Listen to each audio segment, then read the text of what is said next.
WhiskyJason here from Whisky Live Dublin 2023 together with Stephanie Shen. And Stephanie loves the camera. Oh my gosh. Well, I just had so much fun the last time that you know, came. I really. was like, So yes. I have less stories this time. Well, the last time, those stories, man. Epic. Epic stories. Epic. Very But good. I Got some do new have tats some. as well. Oh, I got a new tattoo. I did. I think I saw that last year, right? Yep. Yeah, but that was new. Yeah. So all right. This is only a month old. Oh, wow. Yeah, Okay. it's an indigenous Malay tattoo because my family are from Malaysia. I didn't know. Okay. Yeah. Yep. So it's a part of the indigenous Malay culture, and now I have a piece of Malaysia with me anywhere I go, which Perfect. is really nice. Very good. One interesting point to note is that this part was done traditionally, but there is water on the edges to represent that I work with whiskey. I did. Oh, that's also kind of cool. Yeah. I like that. Yeah. Wow. So they added that detail in at the end All because right. they were like, you know what? We're gonna make this tattoo for you. I was like, yes.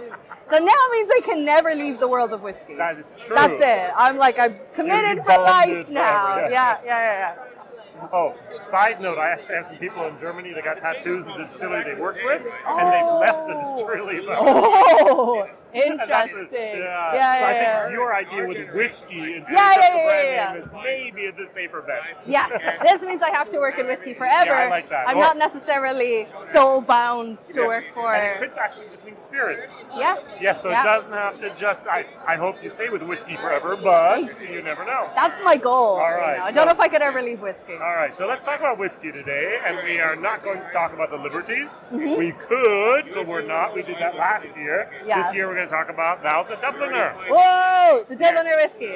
Okay, so I really, really love the Dubliner whiskey because this brand is actually quite old. However, what we've done is we did a big branding refresh. Yep. So I don't know if you knew before we had a slightly older I know. label, but now it's all got a fresh skin. Yes. It looks so much more visually outstanding on the shelf. And the goal, what we wanted to do with Dubliner is to make Irish whiskey a little bit more fun and a little bit more accessible. So this is kind of the hero of the range. So this is called our Dubliner Bourbon Cask. And this one is a 3-year-old blended Irish whiskey. Okay. So it's a blend of malt and grain, and it's bottled at 40% ABV. And it's called Bourbon Cask because we only use one singular cask.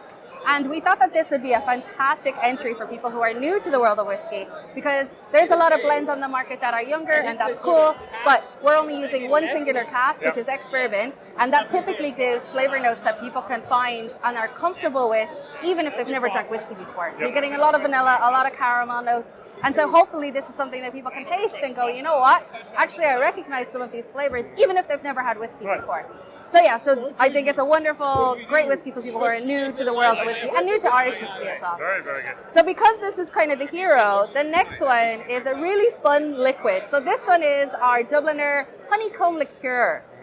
So it's not 100% a whiskey, but we take this as a base. Yes. So now, the 3-year-old juice, is it made in Dublin, or are you still sourcing, or is it mixed? we are still sourcing at the moment. Right. Because you are 3 years old. Yeah, so our distillery is technically 3 years old. What we're trying to do at the moment is just ensure that we have enough stock laid down to ensure the longevity of our single malt range. Yes. And then when we're fully comfortable with what we've laid down, then we're going to start drip feeding it into our blend. That makes sense. Wise. We didn't want to jump the gun too quickly, you know.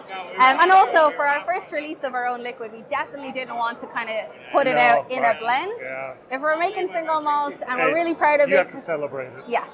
So we want to make sure that we do our liquid justice, you know. So as I was saying, this is kind of the hero of the brand, and then we have this guy right here.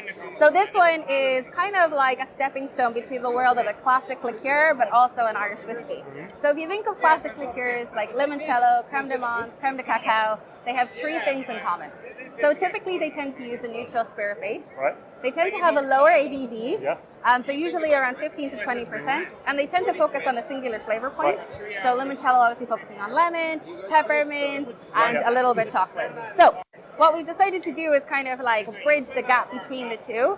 So we actually use our Irish whiskey, so our Dubliner Bourbon Cask as a base. Right. So already our base is going to be much more complex. Right. And then we've increased the ABV of this to 30% Oh, ABV. okay. So Warning, warning. So the legal minimum for Irish whiskey is 40%. So having it at 30%, just a step below, it means that we can really capture a lot of the base flavors of our whiskey, but we're able to introduce those to people newer to the category in a very accessible way.